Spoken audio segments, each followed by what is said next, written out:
వీడియోలో మనం ఏం తెలుసుకోబోతున్నామంటే సాఫ్ట్వేర్ టెస్టింగ్ అంటే ఏంటిది, సాఫ్ట్వేర్ టెస్టింగ్ కెరియర్ ఎలా ఉంటుంది, శాలరీ ఎలా ఉంటాయి, అంటే ఇది అసలుకి కరెక్టేనా, లైక్ ఈ కెరియర్ని ఎంచుకుంటే మనకి గ్రోత్ ఉంటుందా లేదా, సో అన్నవాడి గురించి నేను చెప్పబోతాను అనమాట. సో ఫస్ట్ సాఫ్ట్వేర్ టెస్టింగ్ అంటే ఏందో మాట్లాడుకుందాం, దాని తర్వాత డిఫరెంట్ వాడి గురించి మాట్లాడుకుందాం. సో ఫస్ట్ సాఫ్ట్వేర్ టెస్టింగ్ అంటే ఏంటిదంటే, మనం లాస్ట్ వీడియోలో సాఫ్ట్వేర్ డెవలప్మెంట్ గురించి మాట్లాడుకున్నాం కదా. ఒకవేళ మీకు సాఫ్ట్వేర్ డెవలప్మెంట్ గురించి తెలియకపోతే నేను చెప్తా.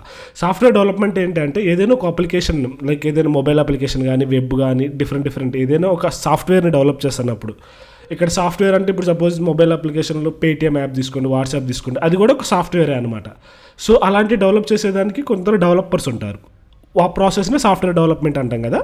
సో ఎప్పుడైతే సాఫ్ట్వేర్ డెవలపర్స్ ఏదైనా ఒక అప్లికేషన్ కానీ, ఒక వెబ్సైట్ని కానీ, ఏదైనా ఒక ప్రోడక్ట్ని డెవలప్ చేస్తారు, సాఫ్ట్వేర్ ప్రోడక్ట్ని, ఆ డెవలప్ చేసిన ప్రోడక్ట్ని టెస్టింగ్ చేయాలన్నమాట. టెస్టింగ్ అంటే ఇప్పుడు సపోజ్ నేను ఒక గూగుల్ సపోజ్ మేము గూగుల్లో వర్క్ చేస్తున్నాం అనుకోండి, ఒక అప్లికేషన్ డెవలప్ చేసాం.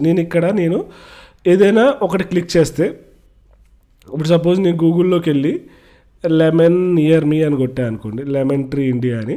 సపోజ్ నేను నేను డెవలప్ చేసేటప్పుడు అయితే నేను కరెక్ట్గా వచ్చింది అనుకున్నా, కానీ నేను ఇలా కొట్టినప్పుడు నాకు లెమన్స్ వచ్చినాయి అనుకో, లెమన్ ట్రీ అంటే హోటల్ అనమాట. అలా కాకుండా మనకి డిఫరెంట్ రిజల్ట్స్ వస్తున్నాయి అనుకో, అది మనకి ఇష్యూ అనమాట. సో ఇలాంటి ఇష్యూస్ అన్నింటినీ డెవలప్మెంట్ స్టేజ్లో డెవలపర్స్ మేబీ క్యాచ్ చేయొచ్చు, క్యాచ్ చేయకపోవచ్చు.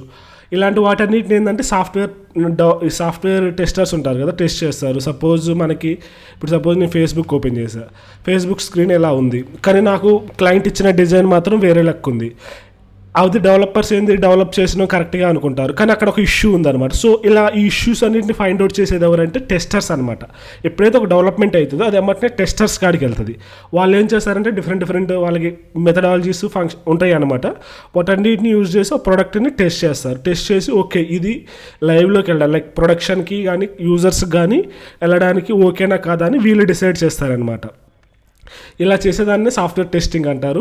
ఎక్కడైతే డెవలపర్స్ ఉంటారో అక్కడ టెస్టర్స్ ఉంటారనమాట. ఖచ్చితంగా డెవలప్మెంట్ ఉన్న ప్రతి దగ్గర టెస్టర్స్ ఉంటారు. అండ్ ఈ టెస్టింగ్ వాళ్ళకి సాఫ్ట్వేర్లో సెకండ్ ప్రయారిటీ ఉంటుంది అనమాట. డెవలపర్స్ తర్వాత టెస్టింగ్ ఉంటుంది. కొన్ని కంపెనీస్లో ఏంటంటే టెస్టర్స్ని వాళ్ళు ఎఫర్ట్ చేయలేరు అనమాట. అంటే వాళ్ళ పెట్టుకోలేక ఏంటంటే డెవలపర్స్ చేత టెస్టింగ్ కూడా చేపిస్తుంటారు.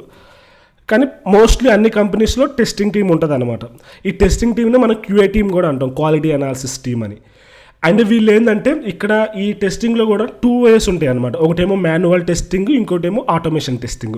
మాన్యువల్ టెస్టింగ్ అంటే ఏం లేదు, లైక్ జస్ట్ ఇట్లా హ్యూమన్ ఇంటరాక్షన్తో టెస్ట్ చేస్తుంటారు అనమాట. సపోజ్ ఈ వెబ్సైట్ ఇట్లా కొట్టినా లాగిన్ అయినప్పుడు లాగిన్ అవుతుందా లేదా, ఈ డిజైన్ అక్కడ లక్ ఉందా, ఇక్కడ పాస్వర్డ్ కొడితే వెళ్తుందా లేదా, ఈ మెంబర్కి వెళ్తుందా లేదా, ఇలా కొట్టినప్పుడు ఓటీపీ వెళ్తుందా లేదా, ఇట్లా హ్యూమన్ ఇంటరాక్ట్ అయ్యి చేస్తుంటాడు అనమాట. లైక్ హ్యూమన్సే చేస్తుంటారు.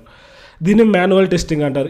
ఇది ఒక వెబ్సైట్. సపోజ్ ఇక్కడికి వెళ్ళిన తర్వాత ఇక్కడ మనం చూస్తే వీళ్ళు చూస్తారనమాట. ఇక్కడ క్లిక్ చేసి అన్నీ ఇక్కడంతా మాన్యువల్ అంటే ఏంటంటే అంతా హ్యూమన్తోనే జరిగిద్ది అనమాట. ఏది క్లిక్ చేసినప్పుడు అక్కడికి వెళ్తుందా, అది క్లిక్ చేసినప్పుడు ఇక్కడికి వెళ్తుందా, అన్నీ ఇట్లా టెస్ట్ చేసుకుంటారనమాట. దీన్ని మాన్యువల్ టెస్టింగ్ అంటారు.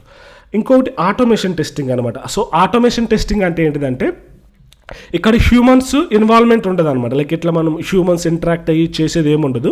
వీళ్ళు ఏంటంటే ఒక స్క్రిప్ట్లు రాస్తారు. మనకి డిఫరెంట్ ఫ్రేమ్వర్క్స్ ఉన్నాయి అనమాట ఈ టెస్టింగ్ చేయడానికి. Selenium one of the famous అనమాట.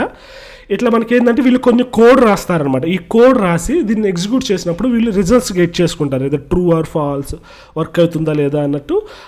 ఆ ఎగ్జిక్యూట్ అయిన ప్రోగ్రాము మనకి రిజల్ట్ ఇస్తుంది అనమాట. దీన్ని బేస్ చేసుకొని వీళ్ళు డిసిషన్ తీసుకుంటారు. ఇది రాయాలంటే వాళ్ళకి కోడింగ్ వచ్చి ఉండాలన్నమాట. లైక్ టెస్టింగ్లో కూడా కోడింగ్ ఇన్వాల్వ్ అయి ఉంటుంది. ఆటోమేషన్ టెస్టింగ్ వచ్చినప్పుడు, మాన్యువల్ టెస్టింగ్ వచ్చినప్పుడు అవసరం లేదనమాట. చాలా కంపెనీల్లో మాన్యువల్ టెస్టింగ్ చేస్తారు, ఆటోమేషన్ టెస్టింగ్ కూడా చేస్తారు. ఆటోమేషన్ టెస్టింగ్ 100% ఉండదు.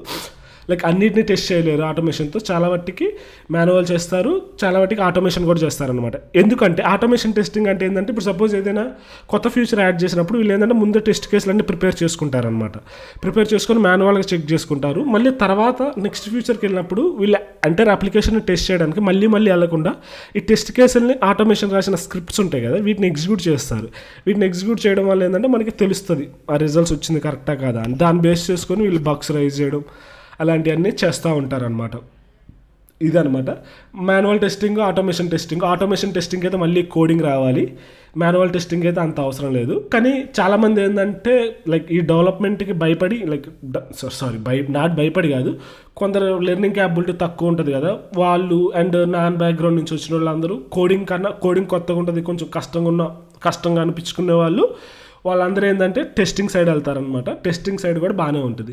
అండ్ కెరియర్ ఎట్లుంటుంది అంటే టెస్టింగ్ కూడా చాలా బాగుంటుంది అనమాట కెరియర్. ఒకవేళ మీరు డెవలప్మెంట్ వద్దు, నాకు ఓకే అని డెవలప్మెంట్ కాకుండా నేను వేరే దాంట్లోకి వెళ్తా అంటే మీరు టెస్టింగ్లోకి వెళ్ళొచ్చు. టెస్టింగ్లో కూడా శాలరీలు బాగానే ఉంటాయి, కెరియర్ బాగానే ఉంటుంది, వర్క్ కూడా చాలా బాగుంటుంది అనమాట. అండ్ ఇక్కడ కూడా మనకి చాలా నేర్చుకునేది కూడా ఉంటుంది అనమాట. టెస్టింగ్ అంటే లైక్ సింపుల్గా డ్రాగ్ అండ్ డ్రాప్ అవన్నీ కాదు.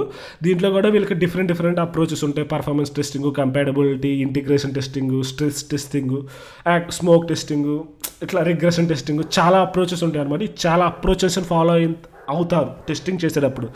ఏదో లైక్ గుడ్డ దిశలో పడ్డట్టు టక్ నొక్కి వస్తుందా రావట్లేదు అని అట్లా కాదనమాట. వీళ్ళకి కూడా టెస్ట్ కేసులు రాసుకుంటారు, బోత్ మాన్యువల్కి ఆటోమేషన్కి. అవి రాసుకొని దాన్ని బేస్ చేసుకొని వీళ్ళు కన్ఫర్మేషన్ ఇస్తారనమాట, ఇది ఓకేనా కాదా అని. అండ్ ప్రతి కంపెనీలో ఉంటారనమాట, టెస్టింగ్ కూడా బాగానే ఉంటారు. అండ్ వీళ్ళని క్యూఎస్ అంటారు అనగా వీళ్ళలో కూడా మళ్ళీ టీమ్ లీడర్స్ అందరు ఉంటారు. జూనియర్, ఫ్రెషర్స్, టెస్టర్స్, సీనియర్స్, ఎస్డీలు, ఇవన్నీ డెవలప్మెంట్లో ఏదైనా ఉంటుందో అదంతా ఉంటుంది అనమాట. అండ్ శాలరీలు కూడా బాగానే ఉంటాయి అనమాట. డెవలపర్స్ అంతా ఇంచుమించు లైక్ కాంపిటేటివ్గానే ఉంటాయి, మరీ అంత లేదు. జాబ్స్ కూడా చాలా ఉంటాయి అనమాట. మీరు గూగుల్లోకి వెళ్ళి చూడండి, చాలా ఉంటాయి. అండ్ వీటన్నిటిలో బాగా ఫేమస్ అయిన ఏంటిదంటే సెలీనియం అని ఒకటి ఉంటుంది అనమాట. అది బాగా ఫేమస్ అనమాట. ఈ సెలీనియం అనేది ఈ ఫ్రేమ్వర్క్ లైక్ టెస్టింగ్ వాళ్ళకి బాగా ఫేమస్ అనమాట. ఇది ప్రతి లాంగ్వేజ్లో మనం ఈ సెలీనియం ఉంటుంది కదా, ఈ సెలీనియం అనేది ప్రతి లాంగ్వేజ్లో ఉంటుంది. పైథాన్లో ఉంటుంది, జావాలో ఉంటుంది, సియాష్, జావా స్క్రిప్ట్, రూబీలో, వీటన్నిటిలో ఈ 5 ఉంటుంది అనమాట. మీరు అందులో ఏదైనా డెవలప్ చేసుకుంటే చేసుకోవచ్చు.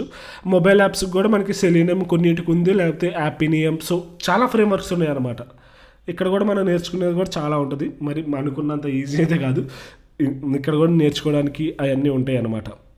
సెలీనియం అనేది బాగా ఫేమస్ అనమాట ఈ టెస్టింగ్లో, ఆటోమేషన్ టెస్టింగ్లో బాగా ఫేమస్ ఫ్రేమ్వర్క్ అనమాట టెస్టింగ్. ఇదనమాట టెస్టింగ్ గురించి. ఇంకేదైనా మిస్ అయ్యి ఉంటే కామెంట్ సెక్షన్లో చెప్పండి, ఈసారి ఇంప్రూవ్ చేసుకోవడానికి ట్రై చేస్తాను. Thank you. Happy coding.